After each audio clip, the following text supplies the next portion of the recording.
Bonjour à tous, c'est Cyril et bienvenue sur la chaîne Montre ton calibre. Aujourd'hui, comme vous pouvez le voir, je vais vous présenter une Seiko qui est sortie en 2022, mais comme vous pouvez le voir, qui a un style de montre assez ancienne, assez vintage. Voilà, donc la montre que je vais vous montrer ici, c'est la montre Seiko Presage style 60 avec comme numéro de référence SSA 447. Comme vous pouvez le voir ici à midi, Seiko et en dessous Presage et encore en dessous automatique, mais ça on en parlera un petit peu après. Donc c'est dans la gamme Presage et plus particulièrement dans les styles 60. On a une série de montres dans les styles 60 qui elles en fait sont à l'origine d'un chronographe qui a été sorti par Seiko dans les années 1964 pour les JO au Japon.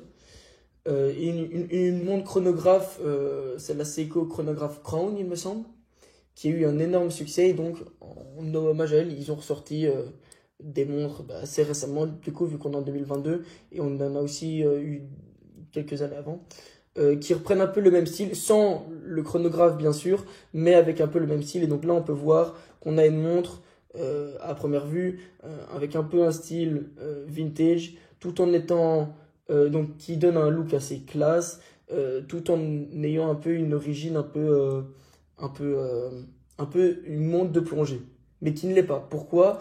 Parce qu'on a une étanchéité qui est à 5 bars. Alors voilà, c'est déjà ça pour les petites éclaboussures, mais ça ne vous permettra pas non plus d'aller faire de la plongée avec ça, bien entendu. Ensuite, on a, pour reparler du boîtier avec sa forme un peu style plongée, on va parler du boîtier qui en lui-même, lui, est en acier. On peut voir qu'il qui va être poli sur les côtés et un peu brossé sur le dessus. Voilà. On peut voir aussi que le verre, c'est un verre en Ardlex. Ce n'est pas un verre saphir, ce n'est pas un verre minéral, c'est entre les deux en fait. C'est un verre qui est bombé en plus, là on peut bien le voir. C'est un verre bombé qui donc est de l'Ardlex. C'est un verre qui est spécialement développé par Seiko. En fait, c'est un verre minéral trempé. Qui donne vraiment l'intermédiaire, qui est plus résistant que ce soit aux rayures ou au choc que le verre minéral normal, mais qui ne le sera pas autant que le saphir. Hein. Donc il résistera beaucoup moins au saphir, ça c'est sûr, aux rayures que le saphir. Mais il sera très très très utile pour les chocs. En fait, c'est un peu l'origine d'un monde de plongée avec les verres Ardlex qui sont extrêmement résistants pour quand on va en plongée et qu'on se prend un rocher, eh ben, le verre va peut-être être rayé, mais il va pas se briser. Tandis qu'un verre saphir ne va peut-être pas se rayer, mais il pourra plus vite se briser. Et donc, c'est beaucoup plus sécurisant, on va dire, d'avoir ce genre de verre.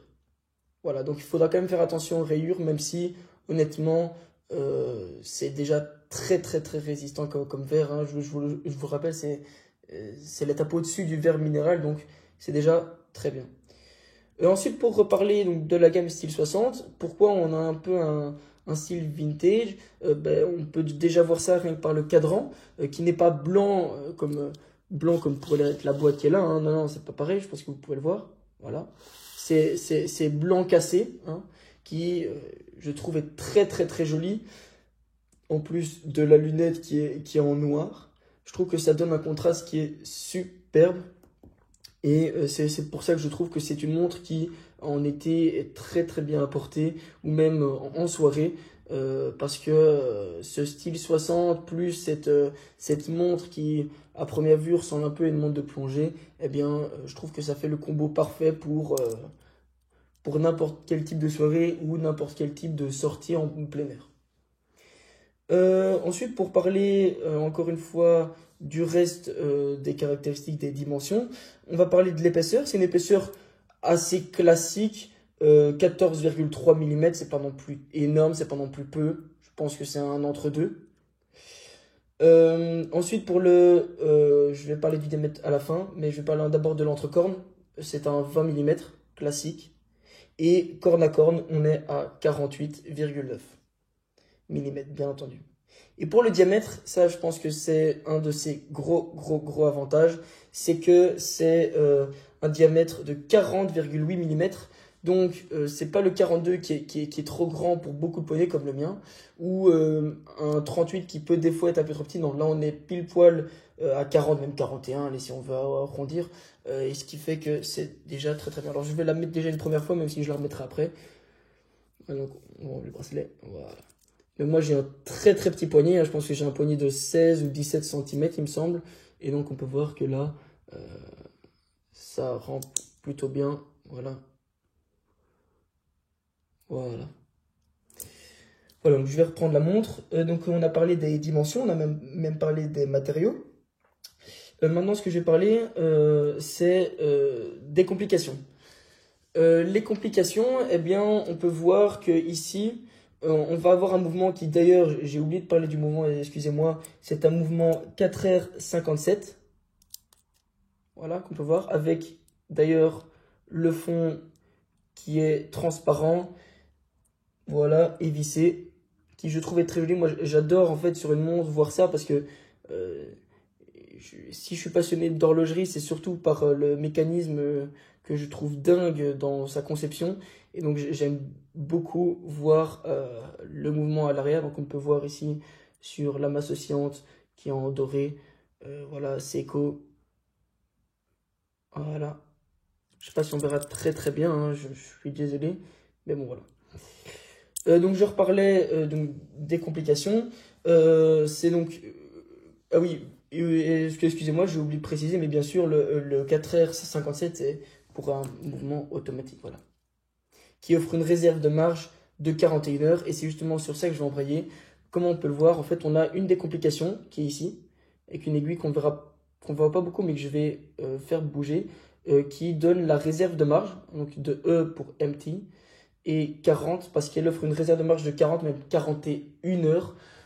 Mais bon, voilà. Donc là, on peut faire un remontage automatique, bien entendu, mais aussi manuel. Et donc là, en remontant la couronne,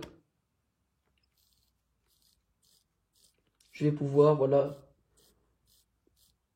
au fur et à mesure, arriver à 40 et arriver au max. Je trouve que c'est toujours pratique d'avoir une montre qui nous donne la réserve de marge parce que ça évite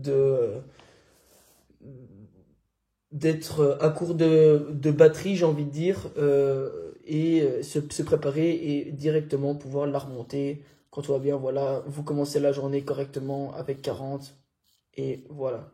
Voilà, donc ça j'aime beaucoup. Euh, je trouve que c'est pas non plus une complication qui bouffe toute la place, j'ai envie de dire, et qui gâche le reste du cadran. Non, c'est assez subtil, je trouve, et c'est très très très joli. Ensuite, ici, à 6 heures, vous pouvez voir une autre complication qui n'est pas la petite seconde, parce que parce que l'aiguille des secondes est ici. Mais on peut voir en fait que c'est la date. C'est une date. Donc ce que j'aime aussi beaucoup sur cette montre-là, c'est que c'est assez original d'avoir une montre qui donne la date avec une aiguille. Et donc bah voilà, on a ici l'aiguille qui est sur le 18. Donc voilà, on est censé être le 18. Donc voilà, ça c'est vraiment deux complications que j'aime beaucoup. Avec le reste du cadran qui est relativement classique, mais tout assez classe, avec des aiguilles en pointe qui ne font pas trop grosses, comparé par exemple à d'autres montres de plongée avec directement des grosses aiguilles qui prennent énormément de place. Ici, non, on est un intermédiaire, j'ai envie de dire. Je vais vous montrer la luminescence plus tard parce que là je ne peux pas, donc je ferai une petite coupure où je vous montrerai ça en fin de vidéo. Mais il y en a. Et donc voilà. Donc voilà, une montre que j'aime beaucoup parce que c'est assez polyvalent, je trouve, pour la porter. On peut la porter que ce soit pour faire une balade en été, on peut même la porter que ce soit en soirée parce qu'elle est très très classe.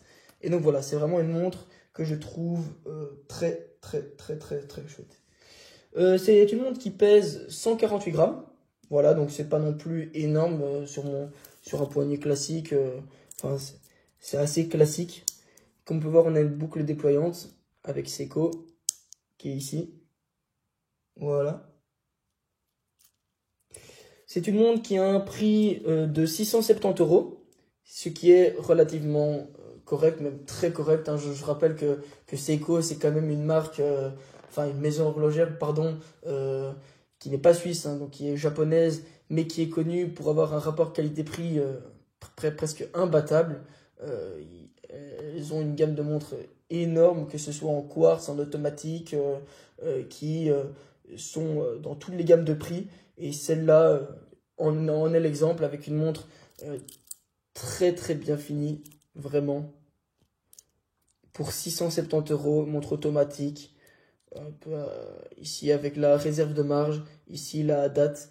Non, voilà. Franchement, c'est une montre que j'apprécie énormément parce que pour ceux qui ne veulent pas avoir la grosse montre de plongée, mais qui voudraient bien se tenter quand même à aller dans ce style-là, je trouve que c'est un peu un intermédiaire, tout en ayant une petite touche vintage qui est très très agréable. Voilà.